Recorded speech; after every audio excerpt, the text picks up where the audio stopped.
Hey everyone, welcome back to my channel. Hope you guys are doing well, and today I'm going to be giving you guys the reading vlog for House of Flame and Shadow.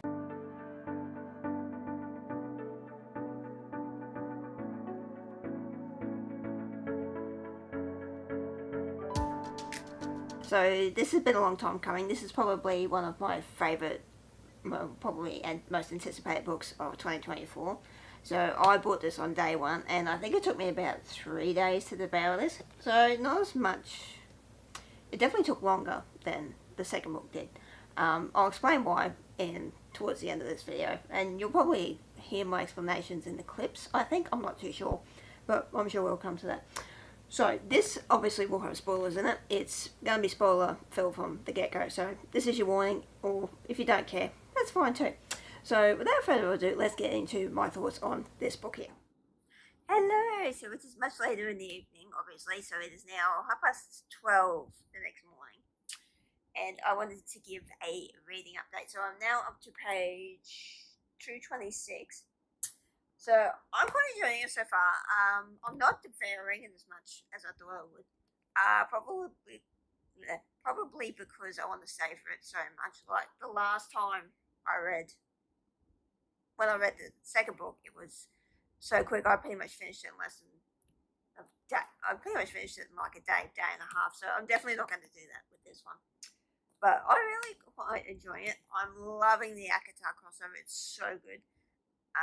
Like I say, it's a little bit slow. We've met some interesting characters like Sabine's cousin, I think she is. But I think she's basically just been killed off in the last few chapters I read. So from what I gather, I'm not that far off from the end of part one. So apparently the end of part one is like chapter 27, and I'm on chapter 22. So yeah, like I say, it is a lot slower than I thought it might be. I don't know whether that's just because I'm trying to savor it as much as possible, or whether it's just not gripping me as much. I know probably stuff is going to happen a lot later, so we have just discovered a bit more about the Asteria and why they came, how they basically travelled through the world and their history. And they're sort of kind of related back to Bryce's ancestor and so on. So yeah, we haven't had that much. We haven't had too many revelations in this book apart from that big one. And the only other thing is a lot of like the cauldron and the mask from what was the fourth Akatar book called? Called Silver Flames.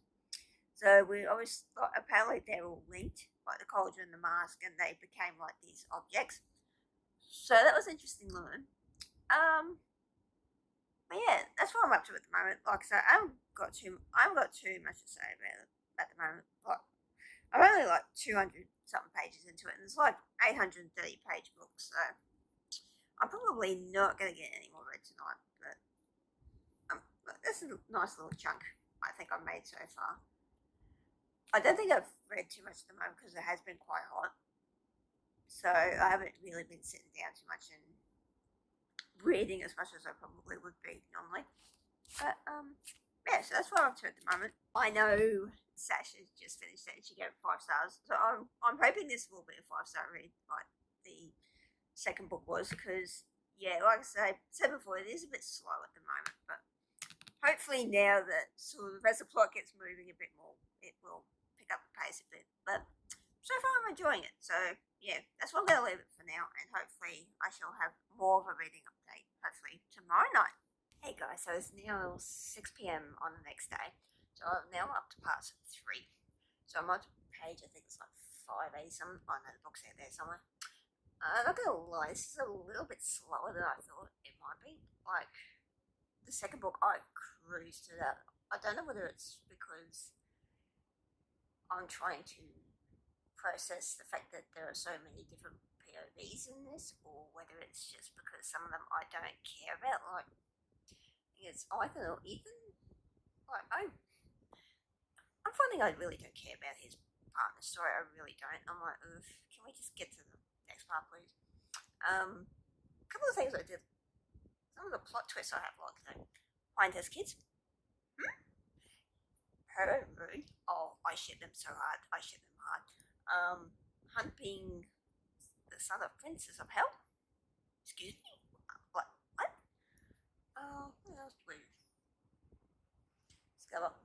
finally killed off Bryce's dad. Thank God.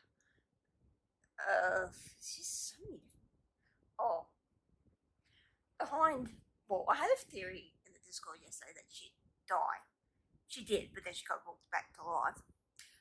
That's something I'm also finding, is that it seems too convenient that now they can bring these characters back to life, essentially.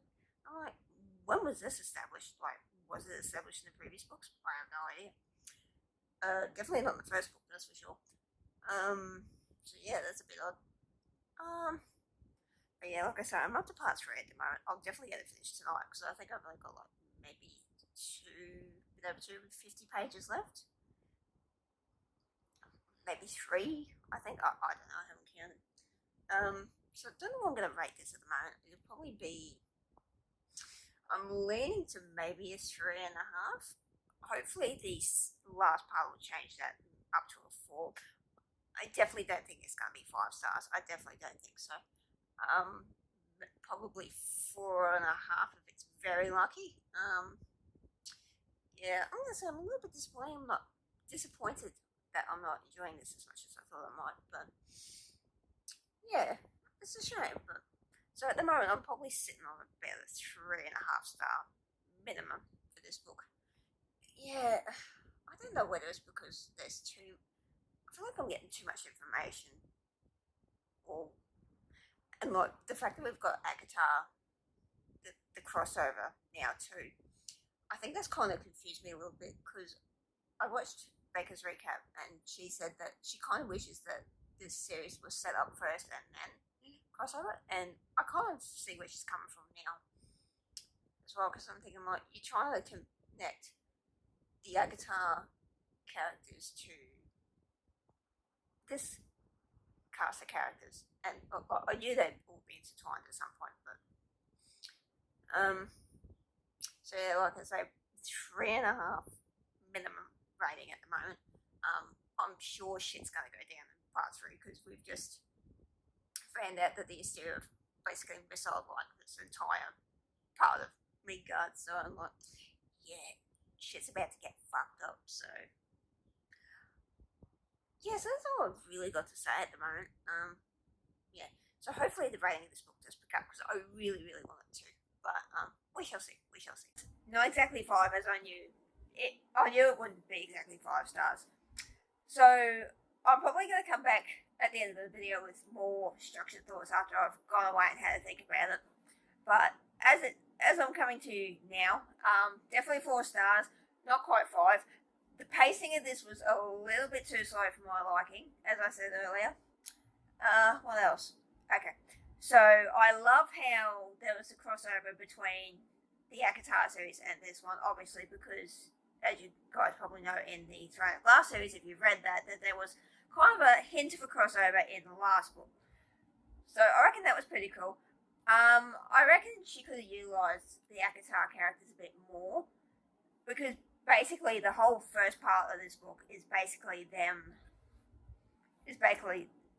that the bulk of that first part is the ACOTAR crossover, and like, you do get snippets of the other characters, obviously, like you do throughout the rest of the book, but it's like, yeah, so that first part was basically the ACOTAR part, and then, well, you do see them, well, you see Nessa at the end, towards the end of the book, but then, yeah, they're not really, they're kind of just there to establish not only, I'd say the plot for ACOTAR, well, the seeds for ACOTAR 5, because apparently that's the next book that we're going to be getting. And then,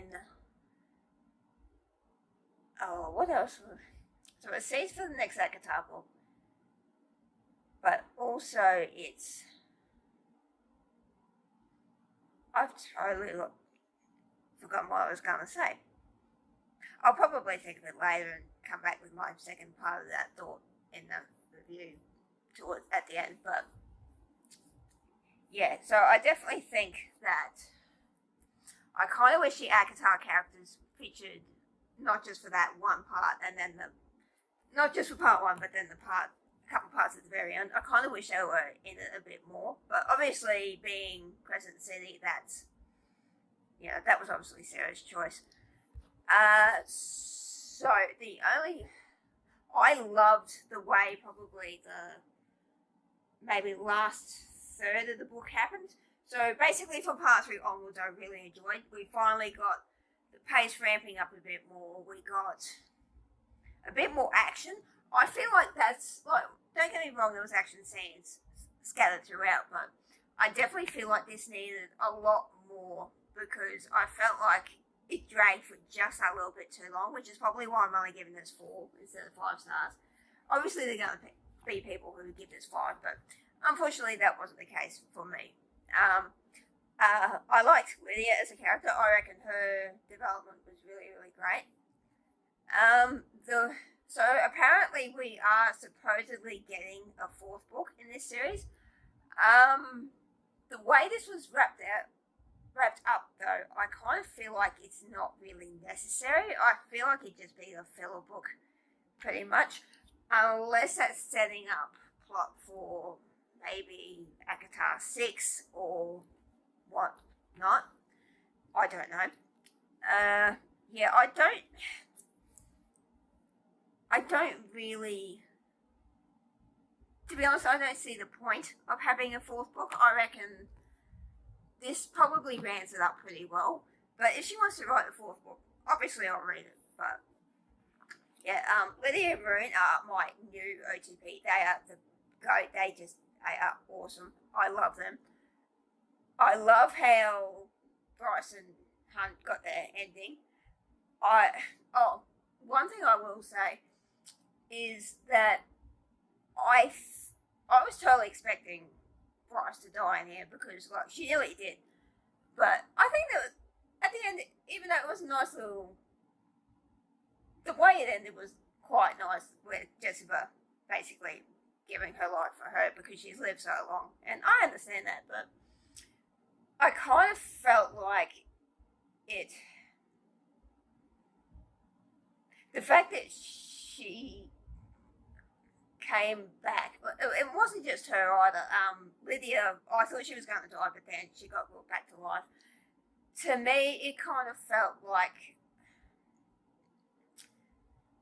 the characters weren't all going to be killed off. Like, obviously in previous books we've had characters that have died in the previous series, like ACOTAR, Throne of Glass, and that impacted me. Like, that really impacted me. But here it just felt like, is anyone really going to stay dead, or are they just going to come back to life? And they just kind of did. So I think that was probably what bumped this rating down a little bit for me as well. But yeah, off the top of my head, that's all I can think of at the moment. But like I say, I'm probably going to go away for a couple of days and then come back with more structured thoughts. I'll probably have to write my thoughts down on this and then come back to you in the outro of this video. But so yeah, that's what I thought off the top of my head. So obviously 4 stars, not quite 5, as much as I wish it was. It was probably the pacing and the fact that even though characters did technically die, they didn't really die, and I felt like that kind of cheapened the stakes a little bit, if you ask me. Like, obviously some of the bad guys in this died, but yeah, it just kind of felt like even though the stakes were high, there wasn't that emotional impact of certain character deaths from the other books that impacted you. You're thinking, oh yeah, is this character going to be pretty much killed off and then just come back? Okay, so as you guys saw, I finished House of Flame and Shadow. Now, I did give this 4 stars, not 5, probably because it took me about 3 days to read it. And as I said at the beginning of this video, it took me less than a day actually just over a day to read the second book. So I've got some notes here. I'm going to go over why that is. It's a couple of nitpicks more than anything else, but so overall I gave this 4 stars. So let's get into the reasons why I gave this 4 stars. Well, let's start there. So Nesta, I loved her in this book. I reckon she was badass as usual. She had some of the best lines. It's a shame that she was only there for the first part. I thought, well, obviously she does play a little part towards the end, but I definitely felt that she could have been utilised more, but we'll get into that in the parts I didn't like. Lydia and Rune, holy shit. That was probably the best part of this book, to be honest, in my personal opinion. I loved the banter. I loved the tension of all. It was just phenomenal. I loved it. I love the tension. If the fourth book is about them, I'm happy. We'll get into that a bit later too. The history of the... Is it Selene? I'm going to go Selene. I probably said that wrong. And the tie into ACOTAR. So basically, Bryce gets sent to the ACOTAR world, which is in the past. So it's essentially, from what I remember, because I'm filming this about a couple of weeks after I finished the book, so you get a bit more history into how the Asteri came into the world and basically how they're basically sucking out the life of every world they go to. So that was quite interesting to see how she fit into it and how that sort of came into the creation of ACOTAR, the ACOTAR world as a whole itself. I found that really interesting.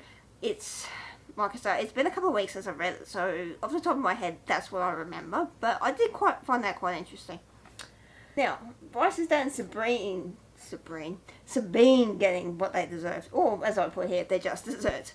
I fist pumped when those two got killed off. It was it was a long time coming.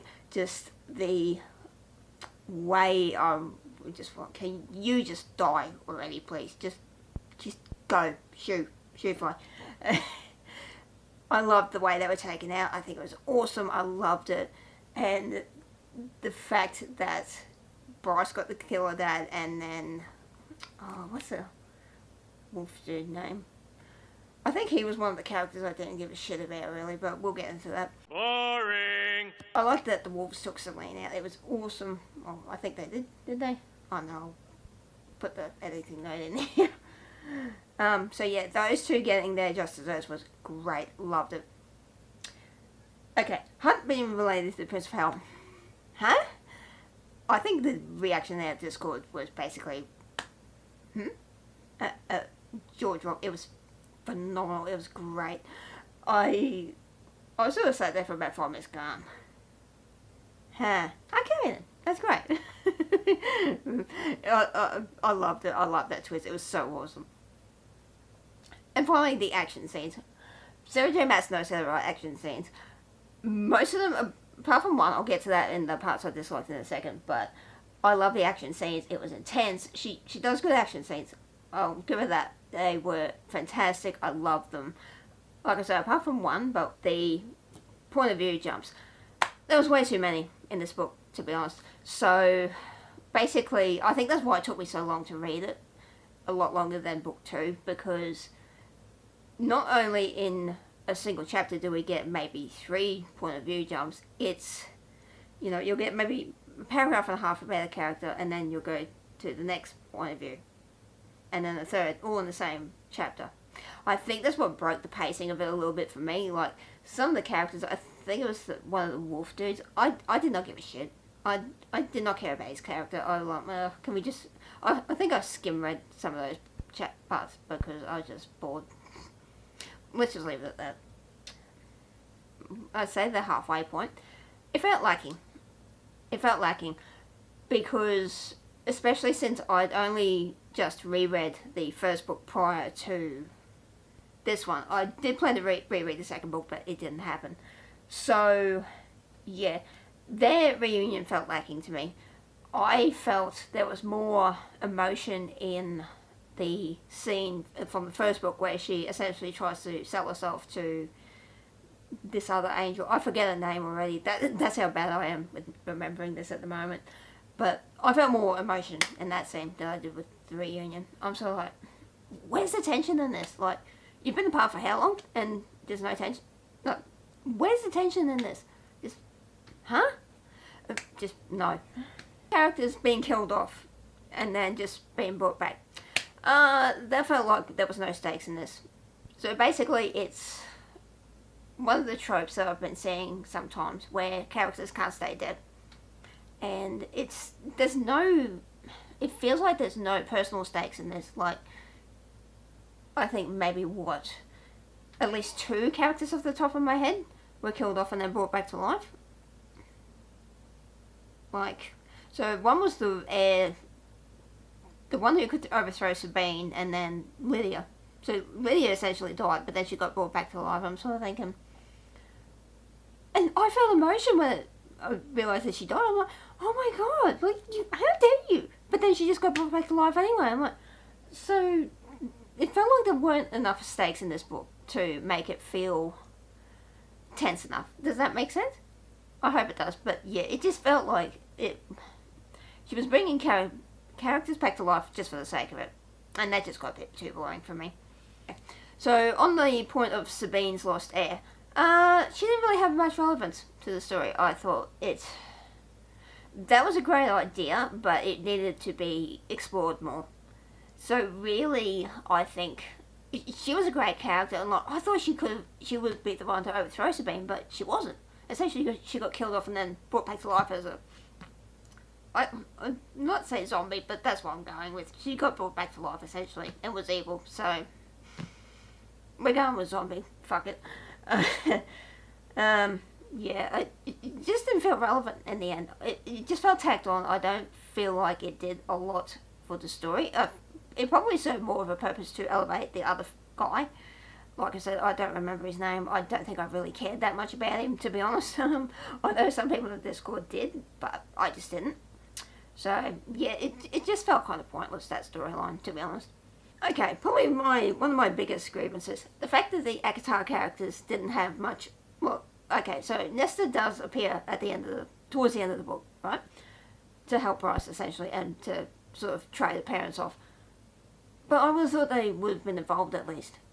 Like, you've had this whole first part of the book where you've had the ACOTAR characters mostly with Bryce, Nesta, and is it Cassian? I think. No. I think it was Cassian. I can't remember. Like I said, it's been a few weeks since I've read this, so I apologise. Yeah, I felt they would have played a bigger part in the ending. It just felt like, yeah, okay, we get it that they were used for the world building and the history part, but really, like, nothing else really happened. So I've just looked at my notes and I get Ethan. I'm going to say it that way. I'd say it's Ethan, but I got Ethan. I'm pretty sure it's Ethan. So he was the wolf dude. Basically, my note is his story just felt boring.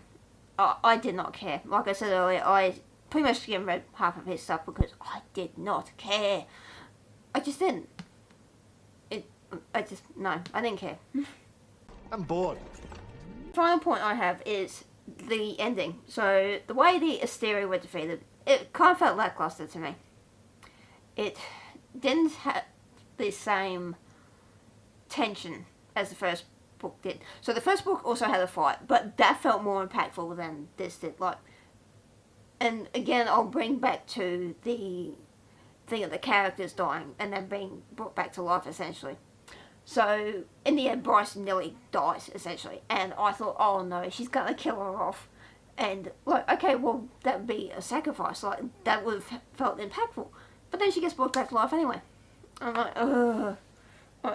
I get why she was brought back to life. She's the main character. Duh. She can't stay dead. But I do like the touch that, the Jessica? There's too many freaking names in this book. The one who owns the bookstore Bryce works at, the way she sacrificed herself, I thought that was beautiful. And it was so touching, but again, the ending felt a bit lackluster to me. It didn't feel like it had the stakes the first book had. Like, the ending of the first book, the final battle, essentially, you felt the tension. You just wanted to keep reading this. I'm kind of like, oh, okay, this is fine. So that was probably what I hated most of all. So ideally, I'll probably bring this down to a 3.5. Okay, so that was my thoughts on this book.